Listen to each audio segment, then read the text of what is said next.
My name is Vishakha Chauhan. I am working as Assistant Professor in Smriti College of Pharmaceutical Education, Indore. This is the remedial biology class and the topic which is going on is tissue, and particularly we are going to focus on the topic animal tissue in this video.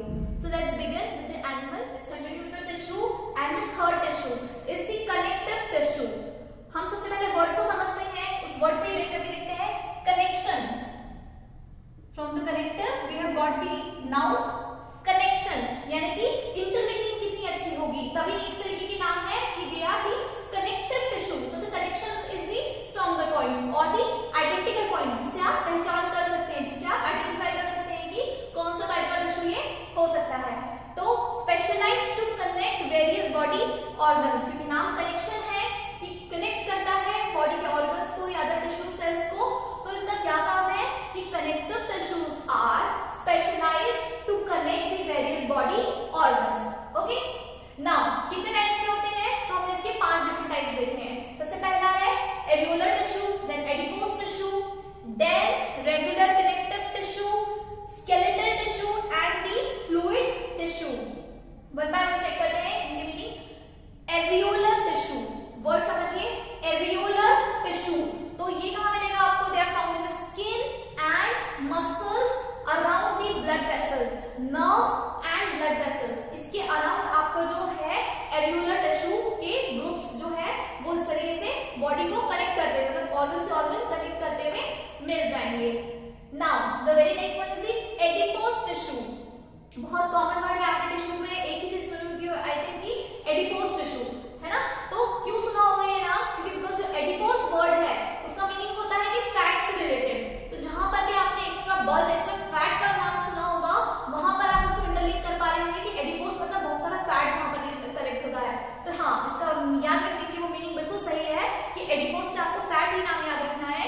It act as a storage site of fats, यानी कि जहां fat जहां पर store होता है, जहां पर उसका ज्यादा मात्रा इकट्ठा होती है, वो आपको ध्यान रखना है कि that is the storage tissue, यानी कि वहीं जाकर जो है फैट के मॉलिक्यूल्स आपको कलेक्टिव फॉर्म में मिलेंगे. They found between internal organs and below the skin, यानी कि स्किन के नीचे वाले हिस्से में, but also connecting with the internal organ, यानी कि इंटरनल ऑर्गन जो बिल्कुल अंदरूनी आपके ऑर्गन सिस्टम में जो काम करते हैं और जो आपकी स्किन की लेयर है, उनके बीच में आपको ये मिलते हैं. देखें कैसे, ये सपोज ये आपका कोई सिस्टम काम कर रहा है, तो ये आपकी जो लेयर है यहाँ पर, और इसके बीच में जो आपकी स्किन की लेयर है, ये आपकी सबसे टॉप लेयर है, तो आपको इसके बीच में जो मिलेंगे वो आपके रहेंगे एडिपोज टिश्यू, जहां पर जो है फैट आकर अपने आप को लोकेट करता है. ठीक है. These act as a insulator of the body. जो हमारी बॉडी की वार्मथ है, जो हमारी बॉडी की एक नॉर्मल टेम्परेचर रिक्वायरमेंट है, जो वार्मनेस है, वो इन्हीं एडिपोज फैट टिश्यू जो फैट को कलेक्ट करती है, उसी वजह से जो है वो बॉडी की वार्मनेस बढ़ी रहती है, वार्मथ बढ़ी रहती है. तो उसे कहते हैं कि ये टिश्यू जिस टाइप का फैट कलेक्ट करते हैं, तो आपस में टोटल उनका फंक्शन है कि वो आपको इंसुलेट कर रहे हैं, वो एज ए इंसुलेटर काम कर रहे होते हैं. ठीक है. The third one, dense regular connective tissue.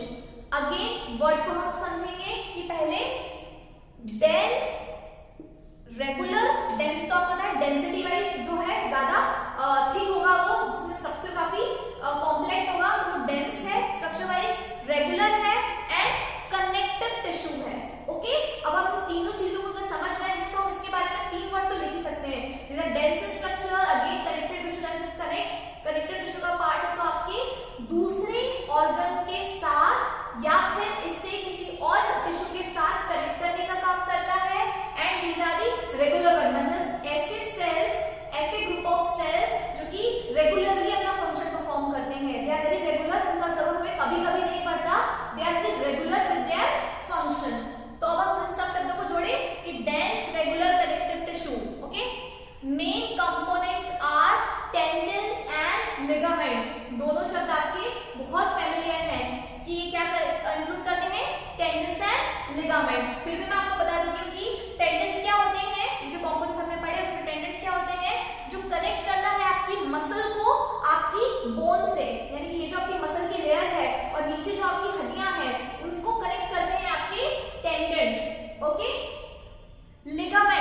Ligaments क्या करते हैं, they connect to bones together, यानी कि आपकी बोन से जो अगली बोन जुड़ी हुई है उन दोनों के बीच का जॉइंट है आपका लिगामेंट। तो लिगामेंट की वजह से, अगर ये सपोज मैं आपको हैंड का स्ट्रक्चर बताऊं, तो लिगामेंट की वजह से मेरे इस रिस्ट की और बचे हुए मेरे हाथ की बोन जो है, या फिर मेरे आर्म्स की और बचे हुए हाथ की बोन जो है, वो कहते हैं लिगामेंट की वजह से बिल्कुल सपोर्टिंगली मूव भी कर रही है और कनेक्ट भी की हुई है। तो ये सब क्या है, आपके टिश्यूज हैं, ठीक है। Fourth one, skeletal tissues.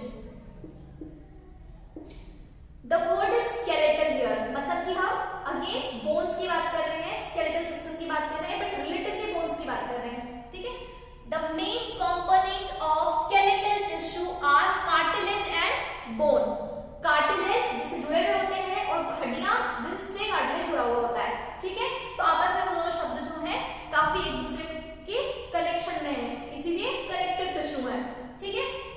The last but not the least and the very important part of your body or of any animal body is the fluid tissue, and the fluid tissue, or you can say the fluid here is the blood. The blood is the vascular tissue. The blood is the fluid. What we are talking about here is the connecting one. ये वो connective tissue है, वो उस तरीके से fluid tissue या connective tissue का role play करता है, क्योंकि throughout the body ये बहुत सारी चीजें, बहुत सारे न्यूट्रिएंट्स को आपस में जो है कनेक्ट करके लोकेशन वाइज भी कनेक्ट करता है, और जहां भी ट्रांसपोर्ट की जरूरत पड़ती है वो भी करता है। सो इसीलिए fluid tissue, that is the blood, is the vascular और the fluid tissue. The next one, nervous tissues. Nerves यानी कि हम नर्वस टिश्यू यानी कि ऐसी चीजों की बात कर रहे हैं हम जिनका कुछ इन सब से लेना देना नहीं था, अब हम थोड़ी डिफरेंट बात करते हैं कि नर्वस टिश्यू क्या होते हैं। These tissues are present in the brain, in the spinal cord and in the nerves. ये आपकी प्रेजेंस बता रहे हैं, लोकेशन बता रहे हैं बॉडी की, कि सबसे पहले आपको ये कहाँ आप इसको ढूंढ सकते हैं, कहाँ पाया जाता है, आपके ब्रेन में, स्पाइनल कॉर्ड में एंड आपकी नर्व्स में। जहां जहां आपकी नर्व्स है वहां आपको सारे नर्वस टिश्यू का कलेक्शन, नर्वस सेल्स का कलेक्शन, जो कि पर्टिकुलरली कंबाइनली हम कहें कि एक काम करते हैं, यानी कि नर्वस टिश्यू का काम करते हैं।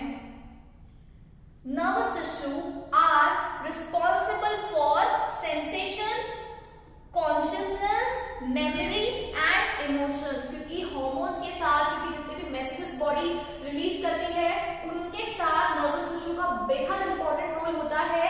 कि आपको पता है कि आपकी कॉन्शियसनेस है या नहीं है, इसमें भी इसका बहुत इंपॉर्टेंट रोल है। आपकी मेमोरी, क्योंकि रिलेटेड मैसेजेस, आपकी मेमोरी क्या है, इससे कलेक्शन और वो चीजें कैसे सेट है, उस मैसेजेस के फॉर्म में सेट है ना। तो जितने भी मैसेजेस, मतलब कोई भी बात आपसे कही गई हो, कोई भी एक्टिविटी, कोई भी चीज, कोई भी घटनाएं अच्छी बुरी जो आपके साथ होती है, उनका जो भी मेमोरी बन जाती है वो मैसेजेस हैं जो कि कोड किए हुए फॉर्म में एक जगह से दूसरे पर जाते हैं, उस एक्टिविटी को परफॉर्म करते हैं एंड देन फिर आपकी मेमोरी में सेव हो जाते हैं। तो अल्टीमेटली वो जो मैसेजेस हैं उनका जो काम है वो ये टिश्यूज कर रहे होते हैं, ठीक है। देन सेंसेशन, कि हम सिंपल एग्जांपल, बिल्कुल सिंपल सा एग्जांपल, जब हम आइस क्यूब पे टच करके देखते हैं तो हमें अलग सेंसेशन आता है, जब हम हॉट वाटर पे टच करके देखते हैं तो हमें अलग बर्निंग सेंसेशन आते हैं। तो ये जो हमारी बॉडी फील करती है, ये जो हमारे शरीर को कुछ अच्छी या कुछ बुरी चीज महसूस होती है, वो सेंसेशन जो चीज है, वो सेंसेशन आता है कुछ ऐसे टिश्यूज से जो कि क्या करते हैं, आपके ब्रेन तक सिग्नल पहुंचाते हैं। आपके ब्रेन को ये चीज बताते हैं कि उन्होंने किसी ठंडी सी बर्फ को टच किया है और उनको बहुत ज्यादा तकलीफ हुई है उन सेल्स को, या फिर उन्होंने बहुत गर्म पानी में हाथ डाला है और उसकी वजह से वहां के सेल्स डेड भी हो सकते हैं बहुत ज्यादा जलने की वजह से, या वहां पर चोट भी लग सकती है, मतलब कि जो आपको यहाँ पर वुंड हो जाता है। तो कितना गहरा आपका जख्म है, क्या आपको कुछ हल्का या कुछ ज्यादा जो है फील हुआ है, ऐसी कोई भी तकलीफ अगर आपको हुई है तो वो चीज आपका जो सेंसेशन के फॉर्म में है, in form of sensation only, तो वो चीजें आपको नर्व्स के थ्रू मैसेज क्रिएट होता है और वो मैसेज ब्रेन तक जाता है और आपको पता चलता है